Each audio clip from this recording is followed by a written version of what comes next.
Hi, this is Toya X. And this is Ray Daniels, a.k.a. the Culture Referee. And this is Business Spotlight. Do, do, do, do. And today we have a special guest. When I do things like this, for me, it's really important when I'm speaking to my audience that I know who I'm talking to and what they're talking about. And, because for me, it's important that you guys at home know that I'm not going to give y'all no BS. So a lot of the times when I'm talking to people, I like to get to know them. And I'm being honest with you, 3 seconds in, I was like, I want to know this guy. Because what he does is he helps turn people like us, like you watching at home, into products. He helps us figure out how to not work. You know how people always say work more, work hard, make money? He's the guy saying, let me show you how to work less and make more. And in my world, that's like powerful. So let's make some noise for Arturo Johnson, guys. Let's go. Welcome. So Arturo, bro, we was talking, and I just want to ask you before we get into it, how'd you become this person? Like, how'd you become a person that felt like I can add value to the world? Like, before you started adding value, how'd you become that person? So, before I tell you how I became, I got to tell you who I was before this. Even better, let's go. So, I think I'm originally from Chicago, south side of Chicago. So, graduated from high school. I'm like, all right, I definitely don't want to be here. I need to kind of see some things. So, I go to Nashville, try to go to college. And I realized that that's not the avenue for me either. So I started just looking for a job, right? Yeah. So I ended up working in the service industry, bussing tables at Rainforest Cafe and Opry Mills, shoveling nachos. And shout out to Rainforest Cafe for giving Rainforest your brother Cafe. a job. I love that. And no, shout out to Chip, Yeah. the busboy manager, because I sat there for 2 hours because I didn't have a job, and I came about 5:30, so it was like rush hour. And so if you don't know what Rainforest Cafe is, it's like in Opry Mills in Nashville, so it's like a tourist place where it's like turn and burn, so the volume was there, but I needed a job, so I sat there and waited for him. And I remember he told me, he was like, I don't know who you are, but if somebody sat here for 2 hours, they really need this job, and that's somebody I need working here. He never interviewed me at all, gave me the job. You saw the hunger. Yes. And so I started bussing tables, and then I started waiting tables. And then from there, I went to another restaurant.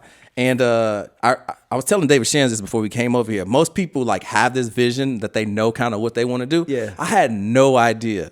And I'm glad. That's what I really want to get to, because a lot of people out here want to be somebody and they have no vision, and they just are just working trying to. But you that's where I was though. Yeah. And he was like, really? He was like, dude, when I was 22, I was working at Cheesecake Factory, and I knew I wanted more out of life. I was like, bro, you have to understand, for me, coming from the south side of Chicago, just to make it to 25 was already a salute for me. Yeah. So now if I'm making $4,000 a month, waiting tables 4 nights a week, I got my daughter, I got a place to stay, bro, I'm good right there. And I lived in that comfortability for a little while until I didn't like it anymore.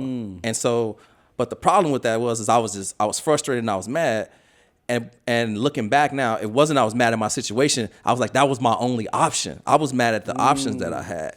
God, so you was mad that you were in that scenario. You wasn't mad at the scenario. No, I was mad that I didn't have another situation that I could get out of. So you get sick and tired of being sick and tired. For example, if I come to you, right, and you like, bro, I got this problem with this chick, and she always doing this and that, and you like, bro, I done already told you a couple times, and I come back to you again and again and again. Yes. And then I'm like, oh, I realize what the situation is. You mad because she treating you this way, and you don't have no other option, so you keep sticking there and dealing with it.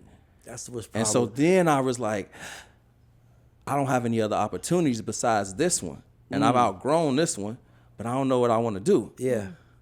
And I'm like, that's a low place to be, bro. Yeah. Where you don't got no more options. Yeah. You don't know where you want to go, and you're sick and tired of where you at. All you left with is yourself. Yes. And you figured it out. So, that's why I'm like, that's why I love it. That's what you get. Go ahead. So with that, now you got to do some soul searching. Yeah. Looking in the mirror, and it's a lot of accountability of ugly conversations that it's only you when everybody else going to sleep.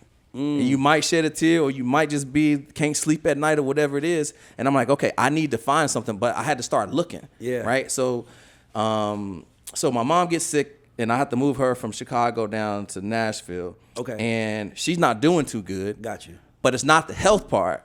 Is that she left her community, a church in Chicago, and now she don't have that inspiration that she usually get. She's not surrounded by love. Yeah. And that vibration is feeding her. And my wife go, maybe you should take her to this church over here at Mount Zion. So I ended up going, and it wasn't that I needed to take her. It was for me. My wife have a funny way of doing stuff like that. Of getting you to and do I shit. ended up seeing a homie that I went to college with, and he looked like $1 million. Got on the suit. Oh, wow. His wife looks great. She's standing right next to him. And I'm like, I don't know what it is that he have, but I want that. Exactly. And so, I mean, at this time, anything seemed better than what my situation is. Yeah. So I'm like, okay. So now I'm attracted to just the perception that I have of him and his confidence because he looked like he had it all put together. And he ended up doing life insurance. And so that's kind of how I found a problem that I knew I could solve. Yes. Because I became a life insurance agent. And I realized that model was broken.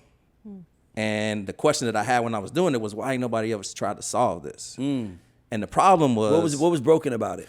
The problem is I got to make, when I become a life insurance agent, I've got to make a list of all my friends and family to call, to prospect to, because those are the first people in my warm market to call. What I don't really work in our community too well. You're so right. Not at Right? all. Life insurance. To my death, nigga, I got a lot of living to do. Yeah. Well, here's the problems with the insurance too. Is one, I'm going to try to sell you insurance that is going to benefit somebody else when you gone. And most people like, the hell with that. I'm struggling right now. Give it to somebody when I'm gone so they can blow it? Hell no. Yeah. So that industry is one of the hardest industries in the world to work in.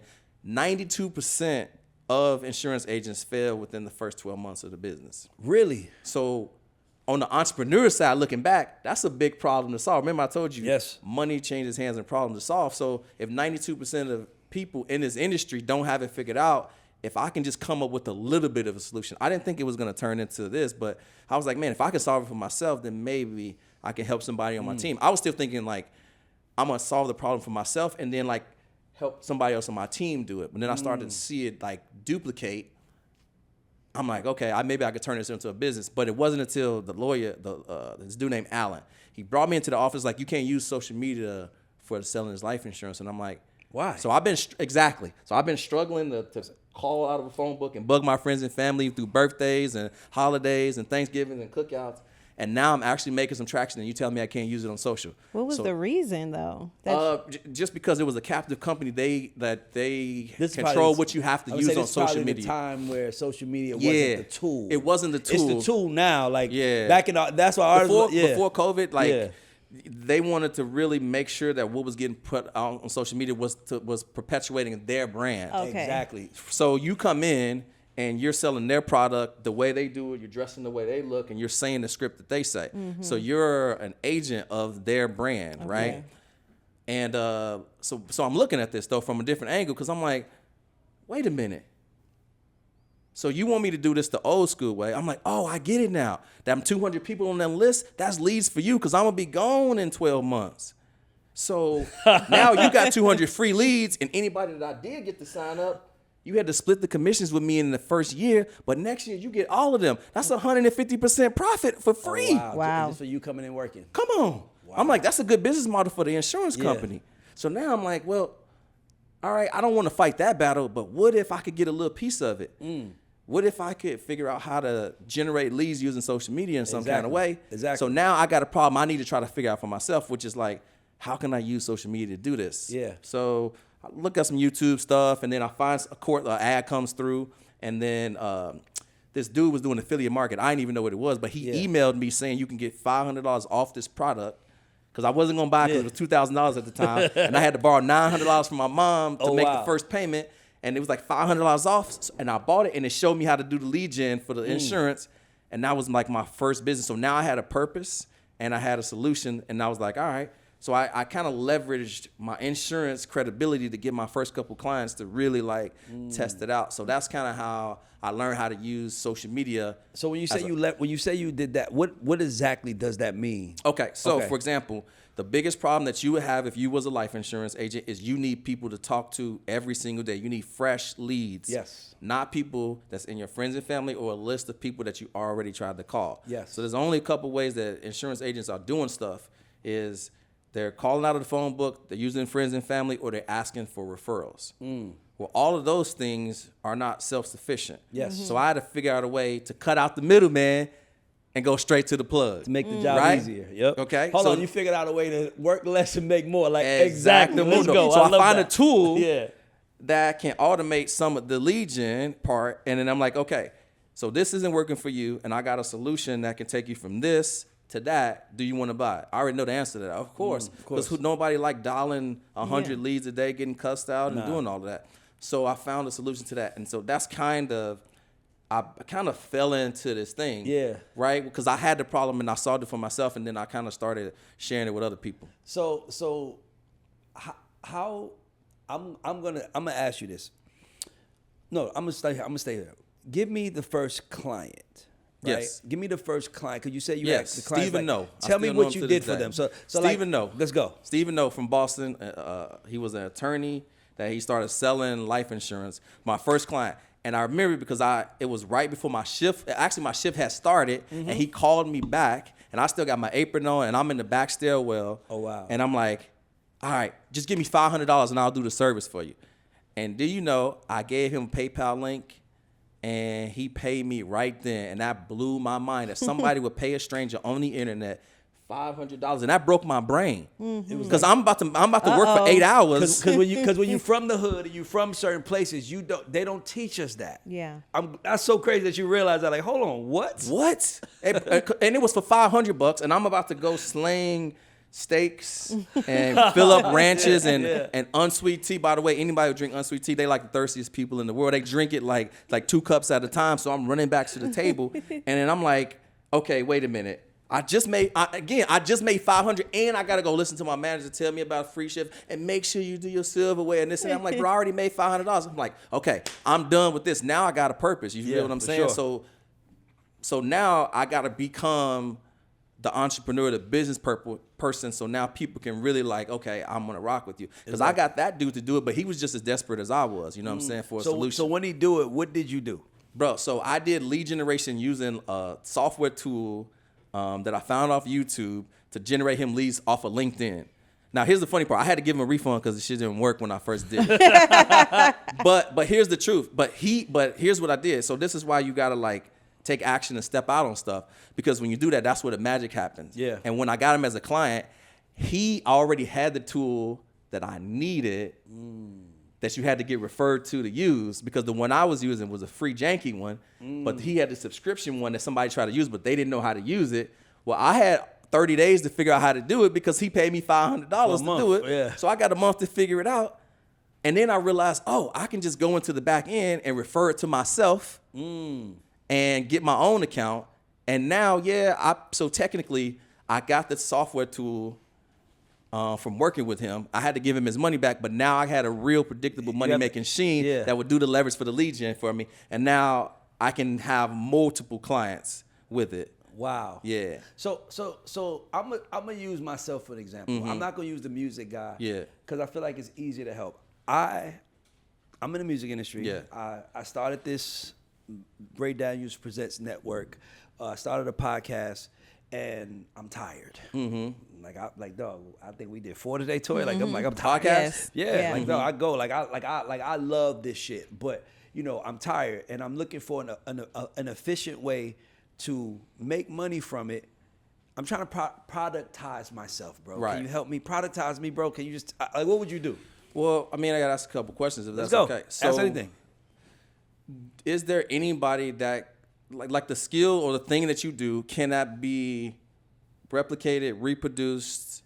Or is that something that's beholden to the brand and the genius of you? Is that a one-on-one thing? Well, it's held to me, but I've been turning it into products. So I wrote a book, right? So I have that. But to me, the hard part is that music monetization from an information standpoint isn't as valuable to the crowd it is if you sell it at what you sell a cartoon, right? So that means if I'm on YouTube and I need 3-4 million views to make my money on there, right? But if I got 30,000, 40,000, and it was all music people, I still didn't make no real money. Right. I need to find a way to take those 30,000 people and bring them to another world. That's why I started Patreon, where I can say, come see me here, and I can then sell things off. Right. So you digitize and then put a subscription on it where Patreon they can pay you. But I guess that's like people have multiple layers of problems. They got expensive problems and they got cheap problems, and so I like that. It really just I like that. It is, right? You know how it is. We came from nothing, and then with this business, this is something that happened every day that's gonna cost you some money. Yep.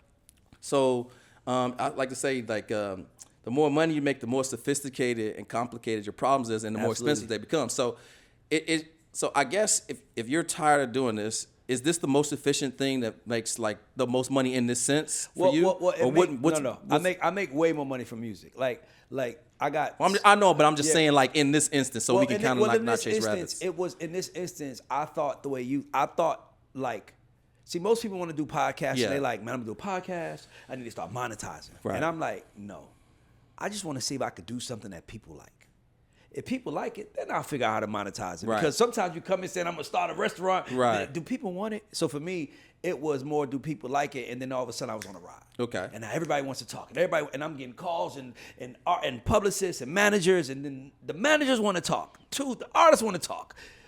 Everybody wants to talk. So it's like I'm chasing it. So I stopped and I said, I got to look at what I have. So I said, I got to break it down into product, right? So I'm like, all right, the God Show. The God Show is more, like for me, it was more a mental performance thing. But then what would happen is somebody would say, Ray, I want you to interview LL Cool J. Cool. And then they'll say, Ray, I got a young person I need you to interview. And I'm like, well, the format of that asks kind of like you made it questions. Right. I can't ask a new artist you made it questions. So I'm like, you know what? Let me change the format, right? So that you create artist spotlight, and then it's like, well, I want to have this conversation. So I have 3 products now: artist spotlight, business spotlight, God Show, and then the radar report. But for me, it's not that I'm tired because I'm searching. I'm searching for magic within the brand. But then there are people who are way less than me that are making more because they're focusing only on the money. So the question is, what is that? What are they doing? Selling out. Like anybody with $1 could come. Anybody, like, I don't care. I advertise you. It's like, and it's like, and they're charging people to be on. So like, I got a new artist. I got some new artists you check out. They're gonna have to pay $500. They set me rates. Right. I'm like, y'all, it's a board for like new. So to me, it's like, I kind of got to do this.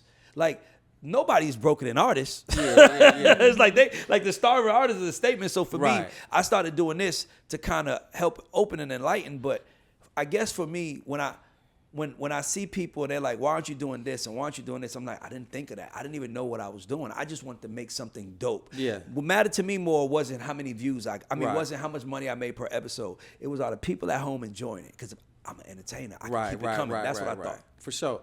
So this might be kind of a deep question, but it's just a real one, which is like, if nobody else is looking and it's you, and somebody just like, Ray, what do you want to be doing, bro? Like, not for nobody else, but for you. Like, what do you want to be doing? Well, what I want to do, and I want to do what I'm doing now.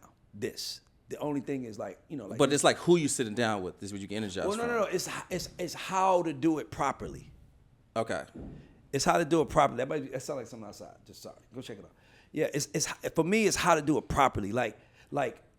I'm in the music business. When I'm in the music business, when you come in, everybody wants to be in music, right? But it's like, it's not, can you be? It's not, do you want to? The answer is yes. It's, are you even good enough?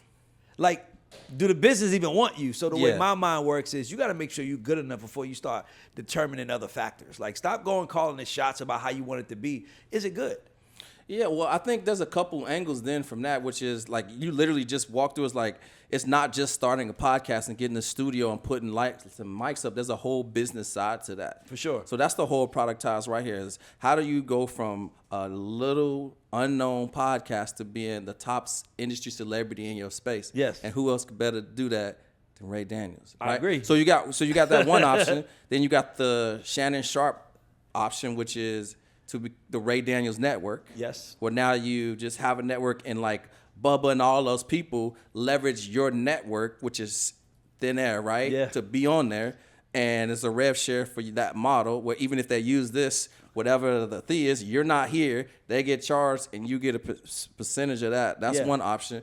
And then I think, let's say productize it. You can monetize it that way, the development of coaching. And then the other one slipped my mind, but those were 2 ones that you focus on packaging. That's what I like about you. Like, that's your thing. Like, one of my idols is this guy named Jerry Weintraub. Right? Okay. You should, if you've never seen his documentary, you should watch it. It's called His Way. His Way. It's on HBO. It's incredible. But he speaks about how he was a young man and he was sorry to cut you off real quick. I remember it is agency placement, right? Like you connect podcasts on the same level as like a finders type thing to for connect sure. people together. So that was the third one I was gonna say. Got you. So no. By the way, I appreciate that. Those were all good. Those are all good. For me, it's not that it's not for me. I'm looking for the hybrid. Honestly, like it's like I'm like what I want to do is I want to host one show, and if I would like Toya to have her own, and she's talking about something that's not me, and like to me that's what I'm trying to do. So I know I'm building a network. Like I know I'm not chasing money as much as I'm chasing legacy, but like I still like to figure out how I want this to be, because like when we sat down, I'm like, no, I want to talk to you. Like I could have sat down and said, here's my list of questions. Nigga. Yeah. Like I want to talk to you, like, cause I'm a human and you talking to me. Yeah, so let's for me, let's really chop it up. Yeah. So but the thing about Jerry that you triggered when you told me this, you triggered me when he said that he was an Army guy, and he said, he worked in Alaska, and people would like land and the soldiers would come through, and his job was like, he worked at like a store, and he was like, they're not buying this shit. So he goes to somebody, he's like, yo, you sell plane tickets. And go to another person, you sell this. And he said, what if I came to you, this is like 1950s, and he created a package, and he realized that people would rather pay for 3 things at a higher price than 1 thing at a lower price. So when you were speaking about packaging, when you was like, let me show you how to take, if you got 20 clients, let me show you how to take those 20 clients and turn them into 10. Yes. That's like what the I mean. barber example. Yeah, exactly. Yeah. And again, it's just trying to stay high level so we don't get into too much to the economics. But I was just thinking but you said something that was very interesting is a packaging thing. Yeah. Packaging, the marketing side, and then making sure that the numbers make sense. Because like after I tell that barber that he can make more by doing one thing, and that's just like this. It's just a decision. It ain't even. By the way, that fucked my head up. If you don't mind expounding on that a little bit, because that really changed my thoughts. I'm like, why don't nobody think of that? So I have a client that's a barber. He cuts my hair, and he has a challenge in his business, which is his back is tired because he stands and cuts 16 to 20 heads all day, right? The other thing is he's trying to figure out how to make more money. Yes. And I'm like, well, there's only 2 options, which is you've got to cut more heads, you got to do more work, or you got to optimize your business to be more efficient and in the form of pricing, right? And you said something a minute ago, which is like a high dollar or high ticket. I can't remember what the word you said, but like some people are just premium people. Yes. So like for me, I'm only looking like they'd rather buy 3 things for a bigger price than they would buy one. If you got an event and it doesn't have the VIP ticket, I'm not coming to it. Oh wow, okay. Yes, I'm looking for the box to select but I'm doing that for a reason too. It's to see the invest that I have enough confidence and self belief in myself that investment is good for me because I want to have access, right, for other opportunities.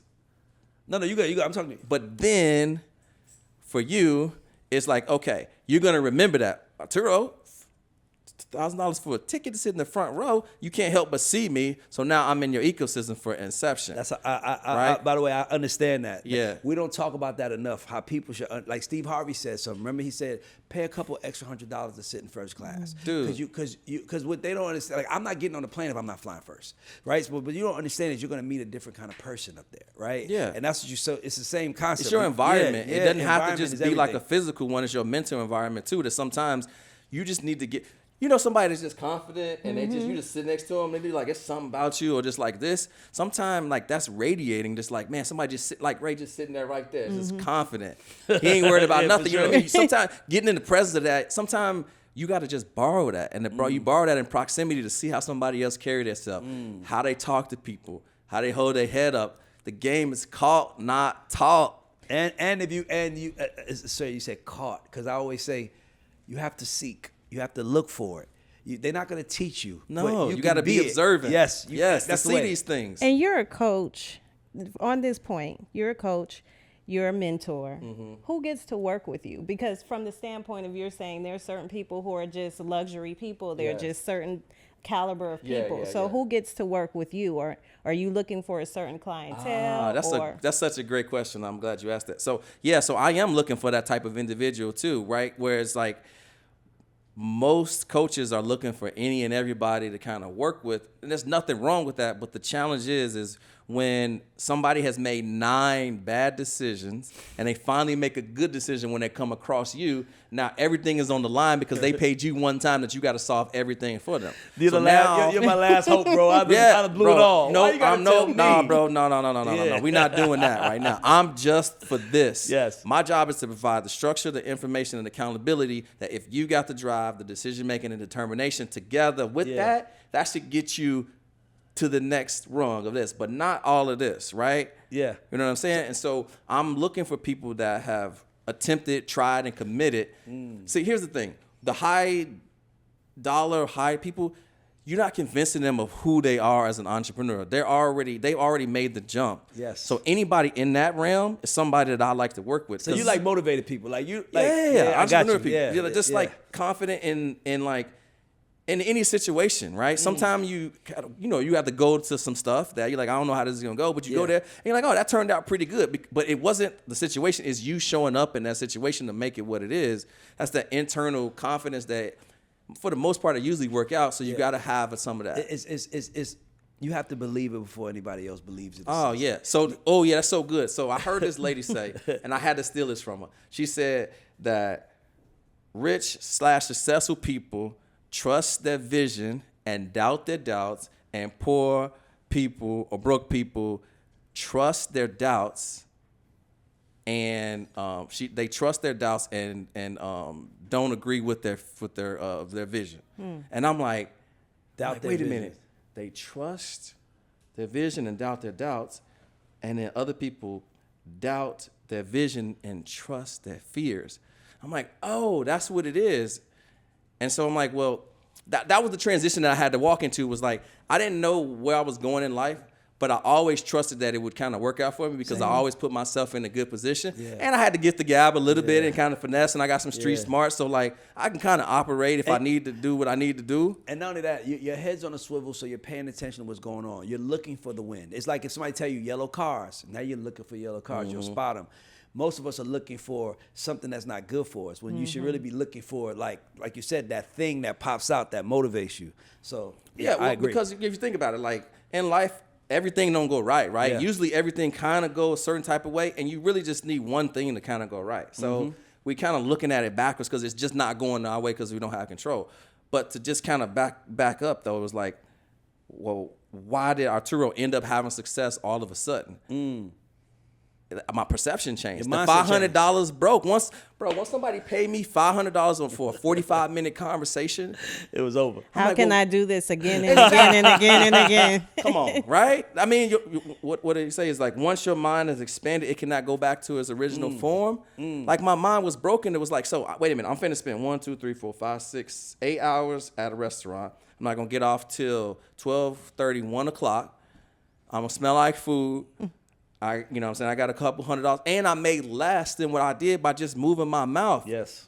Yeah. I'm like, okay. How long did it take you from that $500 and you're still working, or waiting on tables? How long did it take you to make the jump to believe in yourself and trust your vision? I'm a hustler, so it's already like, all right, I'm trying to figure out how, because I mean, I'm working. Okay, let me try to do this again to see if this really worked. It was a fluke. But now, bro, I'm like, I'm delusionally running through. I'm running like 100 miles an hour. Like, okay. And so now I'm like, all right, I got a deadline for my unhappiness of working in the service industry. 6 months. 6 months and I'm out of here. And it was 6 months and 29 days when I hit 6 figures run rate. Oh, wow. Out of there. Yeah, I'm out of here. Wow. I'm like, okay, say less. And like, now, don't get me wrong. The restaurant that I worked in, though, let me give some kudos to where I worked at. Yeah. That got me through. That got me custody. My daughter had me my first place, so I was cool. But I got to a point where I just got too desensitized to it that I wasn't happy and I just wanted more. So that was my home. And I still go back there. My first events when I started my business, I had the first 3 there. Because that's home. But I want more. And anybody tell you, oh, you need to stay like this and that. It's like, no, we're supposed to grow. If I see you in 5 years and you still talking, walking, and looking the same, that's something that's retardation. That's not supposed to be that way. Well, you're stuck. You stuck. I want to ask you something. Do you think anybody can be a product? Anybody can productize themselves. Anybody can productize themselves. That's what I mean. Right? Because everybody has a unique experience in life that gives them an expertise in something. right? Everybody's got their own journey or something. Are there any underestimated niches that you've seen where you like? Oh yeah, man, I know somebody cats, whistling, like yoga, yo-yo. teach you how to cat whistle. No, people training cats. Excuse me, training cats, training dogs, whistling, yoga. Whistling. Y'all, yes. Teaching some people. My wife can't whistle. My I son can't either. I don't have the desire to pay somebody to teach me that. That's amazing. That's amazing. It's so. The thing is we put the limits on these things, and again, it's anything. If Yeah. you swept it from like, oh, why it won't work to why not, and it's like you can pretty much do almost anything these days. I mean, it's like if you're solving a problem, that's where you got to start. So the first thing is not to just come up with an idea. It's to come up and obsess over somebody else's problem to come up with a solution. Yeah. So the expertise is going to come with you not coming up with something for yourself. Like, oh, this is a great idea. It's got to be practical that it solves a problem. And you can solve cheap problems or you can solve rich problems. So I live in this world, bro, and I'm saying this on record. This is why I think you're a superhero. I know you are, because if you're paying attention to what's happening, they're getting rid of jobs. And I'm telling everyone, there's no money out here anyway. The only way you're going to make money is if you're working for a brand or you built one yourself. And I'm not saying that, don't get me wrong, you could build a brand that brings you $60,000 a year. It don't have to make you millions and millions of dollars, but you're going to have to be selling like fruit in your neighborhood. You're going to have to. 100%. But again, we got to look at the past. Yep. Like our uncles and stuff coming up, what they all went to school for? A trade. Like Chicago Vocational High School in Chicago was like the biggest vocational school where you went to high school and you got a trade. It was a vocation. Plumbing, electrician, like all of that stuff. So what is happening is AI is replacing the repetitive tasks that are mundane. And let's just be honest, bro. If you're doing administrative work, you is not sitting there checking emails for 8 hours a day, right? You're not. And the companies know that, but they don't have anybody else that they can pay what they pay you to do it. Or for the time they pay you to do it. Right, I don't exactly. need you to do that for 2.5 hours. I don't need you for the whole 8 now. Exactly. So then you get AI to replace that, and it takes that level of work down, that takes the labor down to zero, and they get more of a result. But here's the other piece.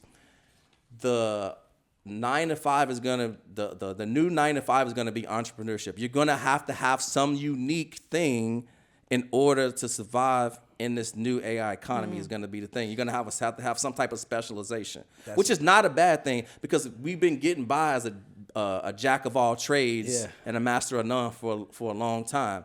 And then with the internet, you can learn anything now, and you know what I'm saying? And so like when I first started my business, I didn't know it all, bro. But I studied, like when I got a client, that put the pressure on me to deliver. It was a healthy pressure, and I had to like get in my bag and research and stay up a little bit to get the results done. So I think that the future of AI is there's going to be a lot of jobs that are going to be gone, but it's also going to create new opportunities. But I think you got to pay attention. That's the first part. They need to be watching you. They need to be reading the book. Now, I'm not playing. No, seriously. Like I am, dog. See, I'm okay.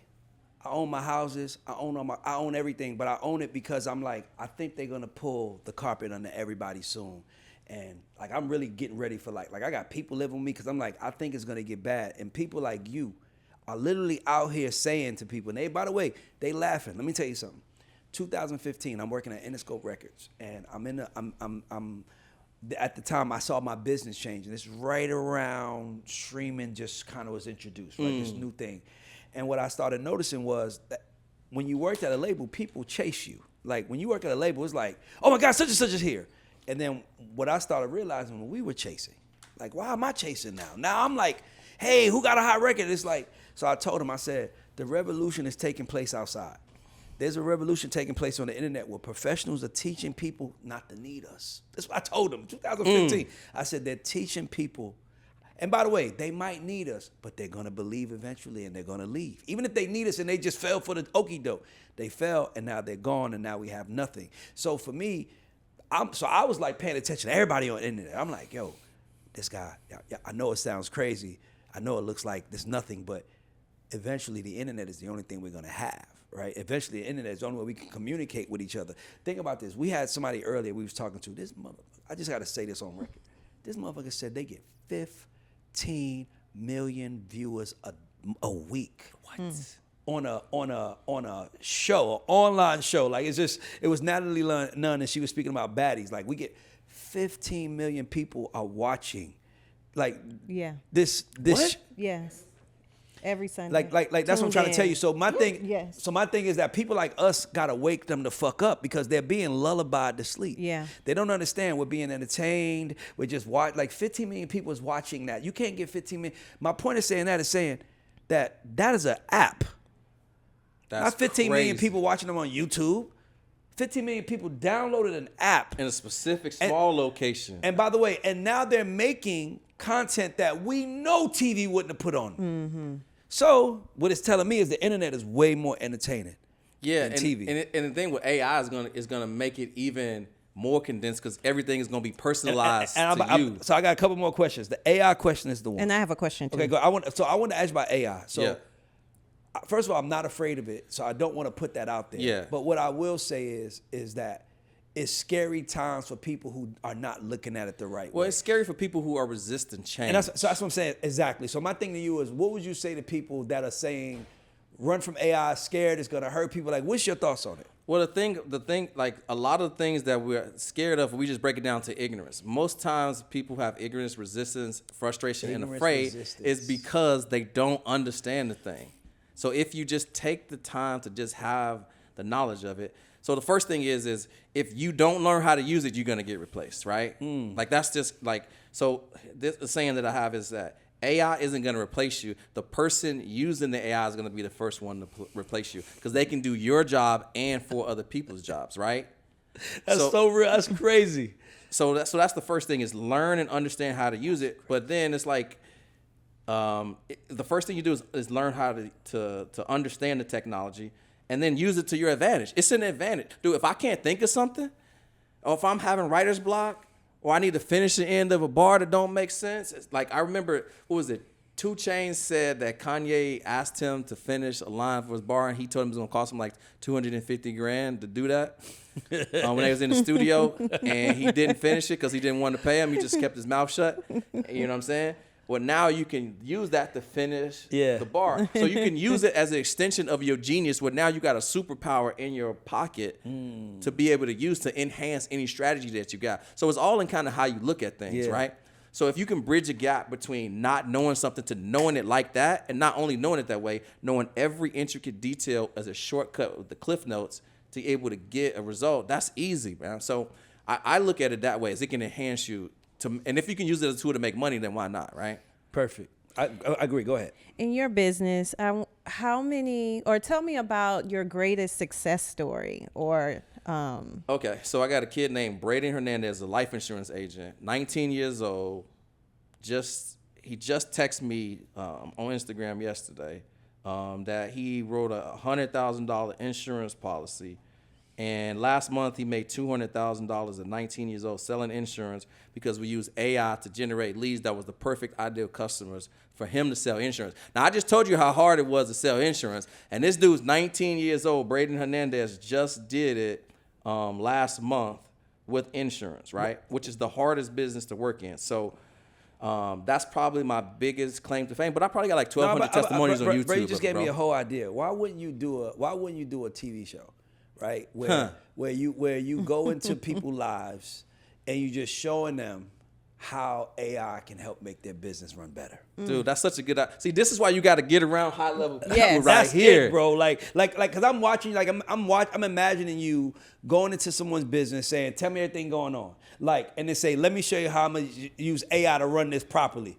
Bro, and then here's the other thing. Every AI product is sponsoring the show. Dudes, come on. See, but this is the thing. So like a lot of times being around high level people will give you the idea that you need because they inspired by. Because see, here's the thing with high level people. It's not a competition. It's like, bro, I'm good. I don't need nothing. I want to see you win. So I'm hearing you and I'm like, man, I would like not, because as soon as you said, I'm literally texting my 16-year-old son.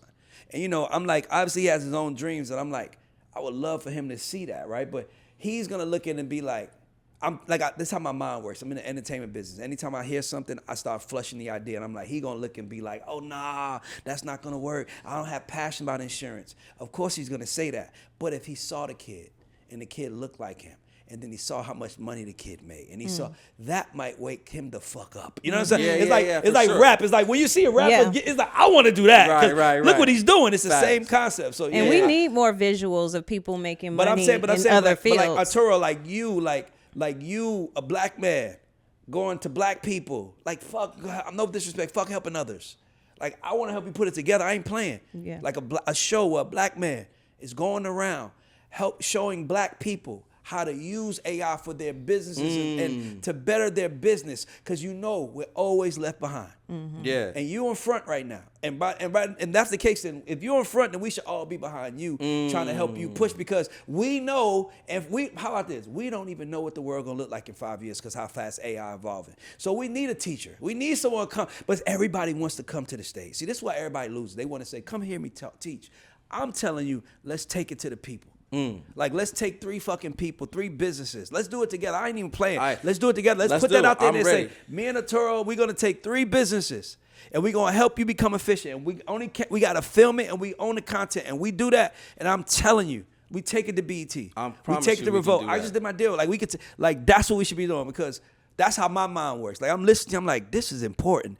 Hold on, because you said 19. That's when it changed. Yeah. For me. Like 19, it's like a 19-year-old kid can make $200,000. Yeah, we're just in high school selling hoodies in a month. Selling hoodies in high crazy. school. Bro, my whole last year. existence is if everything I'm doing is because I say if you could sell 1 million records, you could sell 1 million anything. If you could sell If you could say it again? If you could sell 1 million records, sell 1 million records. you could sell 1 million anything. So I tell little young brothers, if you could sell crack, you could sell a hat. If you could sell coke or drugs, you could sell products. It's just those are the products that we see, because it's right there for us. So we damn near got to bring it to the front line. Bro, Cedric, shout out to Cedric the businessman. He got to come send me a drop too. 17-year-old making 20 grand a month, selling hats, bro. And I'm being honest with you, it's like I feel like we start with the older folks, but I feel like that needs to also show young folks getting busy, because we about to get left behind in society, and people like you on the soapbox. Listen, black folks, let me show you. And it's like, they're like, yeah, no, bro, we got to show them. Let me tell you something. The music business, we have one thing in common. You know why I feel like I'm the coolest nigga in the world when I walk in any room? Because I'm the person that changes lives. I'm the person that changes lives. By the way, we had someone in here earlier, and they was like, you need to work. This person is they bragging on how rich they are, but it's like, can you help me do that? So I understand that's the power. I can take one person and give them a song and change their life. Like, I know it. By the way, I know how to do it. And I'm looking at you like an artist right now. So I'm like, okay, how would I show the world? How can we show the world what you do? The easiest way is results. Exactly. So go into a business. Let's pick 3 businesses. Like 3 businesses, say we're gonna help you grow your business using these AI tools. So let's do this. So the people who have businesses, whenever you post this video, I'm gonna make a like, dog. I'm gonna make a real video where we gonna do it. I'm gonna make it because to me that's what we do. Like I want to stop what I'm doing because that mission is that important. Okay. I'm so afraid that my culture is gonna miss out on the AI thing, and I'm like, how can I help? Like you said, I'm good, I'm straight. I know where I'm going, but hold on, this is important. How can I help my community see that this is important? Let's take it to 3 motherfuckers. All right, bet. Let's take Say it to less. 3 motherfuckers, 3 different worlds. I'm and with show you, bro. How AI is gonna help their business grow. Let's do that. Yes. So last question. I'm sorry. I'm like when I think this is beautiful. Like I'm inspired by you because I understand what it is, but I also know that I know how to make them listen. Yeah, you do, guy. You got my ear too, and I'm on the show. We're gonna do that. We're gonna do that because I'm gonna find it. I got you. Oh, okay. No, I don't have to. No, I'm good. I'm not consulting him. He got I'm about to help. I want to help him at this point. He don't need no game. I just want to show you. I'm in entertainment. We make everything cool. That's what we do. You bring us something, we make it fucking cool. What you have to show is it's like what you do is cool. It's just you're talking about it. Mm-hmm. It's like LeBron. So we got to show them. It's like LeBron James talking about basketball. You got to really love the game to hear it. Yes. But you don't have to love the game to watch him do it.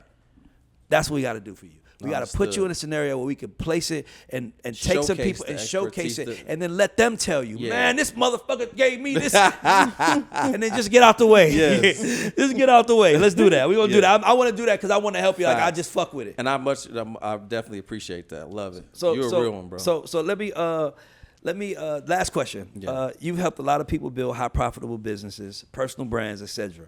What's the most rewarding transformation you've seen? What's the most rewarding? What's one that made your heart smile the most? So, Ruby Brewer, Ruby Brewer, she's a life insurance agent.